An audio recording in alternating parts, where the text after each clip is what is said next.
इस वक्त हजारों multi level marketing companies operate कर रही हैं, जिसमें से कुछ जेन्युइन है और बहुत सारी ऐसी कंपनीज हैं जो कि स्कैम कर रही हैं। इनफैक्ट पास में भी ऐसी बहुत सारी कंपनीज हैं जिन्होंने पब्लिक के साथ में बहुत बड़ा स्कैम किया। उसके बाद में या तो वो कंपनीज बंद हो गई या उनके जो ओनर्स थे उन्होंने सारा पैसा इकट्ठा किया पब्लिक का और वो भाग गए। और जब इस तरह के स्कैम्स बहुत ज्यादा बढ़ गए हमारी कंट्री में, तो गवर्नमेंट ऑफ इंडिया ने एक बहुत ही अच्छा स्टेप उठाया पब्लिक वेलफेयर के लिए। Consumer protection direct selling rules को इंट्रोड्यूस किया। और अच्छी बात यह है कि ये सारे रूल्स हिंदी में भी लिखे हुए हैं और इंग्लिश में भी लिखे हुए हैं, जिससे कि कोई भी इंसान इसको अच्छे से पढ़ सके और समझ सके। इसका लिंक मेरी इस वीडियो के नीचे डिस्क्रिप्शन में है। इससे पहले कि मैं बात करूं कि ये रूल्स क्या है, हमको ये समझना बहुत जरूरी है कि जो डायरेक्ट सेलिंग इंडस्ट्री है, इसकी शुरुआत कैसे हुई थी और उसके पीछे का लॉजिक क्या था। तो जब इस इंडस्ट्री की शुरुआत हुई थी तो उसका लॉजिक बड़ा सिंपल सा था कि आपने एक प्रोडक्ट खरीदा, अगर वो प्रोडक्ट आपको पसंद आया एज कंज्यूमर, तो आपने आगे अपने फ्रेंड्स को और रिलेटिव्स को रिकमेंड किया। जब रिकमेंड किया तो उस कंपनी को प्रॉफिट हुआ, तो उस प्रॉफिट में से कुछ परसेंटेज उस कंपनी ने उस इंसान को दिया जिसने उस प्रोडक्ट को रिकमेंड किया।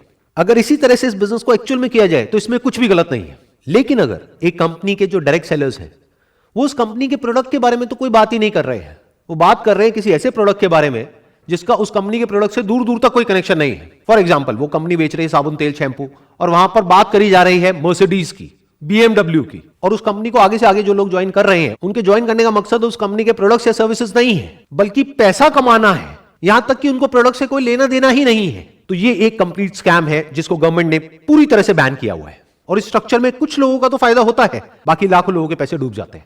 मैं आपको एक रियल लाइफ एग्जांपल देता हूं, उससे आप ज्यादा अच्छे से समझ पाएंगे। फॉर एग्जाम्पल, एक कंपनी है जहां पर 10 लाख लोगों ने ज्वाइन किया हुआ है, उसकी साल की टर्नओवर है 100 करोड़। वहां पे अलग अलग तरह के प्लान्स होते हैं। कहीं पर होता है कि आपको आगे 3 लोगों को ज्वाइन करवाना है, कहीं पर होता है बाइनरी प्लान, यानी कि आपको आगे 2 लोगों को ज्वाइन करवाना है। बट इन सारी कंपनीज को बोलते हैं डायरेक्ट सेलिंग कंपनीज। तो ये जो डायरेक्ट सेलिंग कंपनीज होती हैं, ये अपने डायरेक्ट सेलिंग नेटवर्क में 30 से 50% के बीच में पैसा डिस्ट्रीब्यूट करती है। एवरेज हम कह सकते हैं 40%। 100 करोड़ में से 40 करोड़ रुपए चला गया इस कंपनी के डिस्ट्रीब्यूशन नेटवर्क में। अभी अमाउंट सुनने में बहुत बड़ा लगता है, 40 करोड़ रुपए। और जो भी कोई नया मेंबर उस कंपनी को ज्वाइन करता है उसके माइंड में यही होता है कि अगला करोड़पति मैं ही हूं। बट अब एक बार प्रैक्टिकली देखते हैं कि अगर वो कंपनी चाहे भी तो क्या सबको लखपति करोड़पति बना सकती है। ज्यादातर क्या होता है कि इन कंपनीज में आप एक पैटर्न देखोगे, हर कंपनी का कोई ना कोई एक फेस होता है।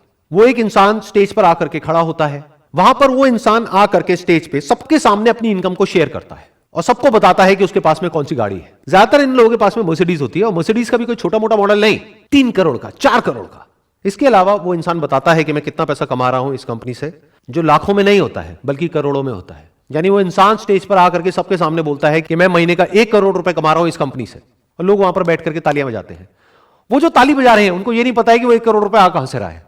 इन अदर वर्ड्स कि अगर वो इंसान कह रहा है कि मैं महीने का 1 करोड़ रुपए कमा रहा हूं इस कंपनी से,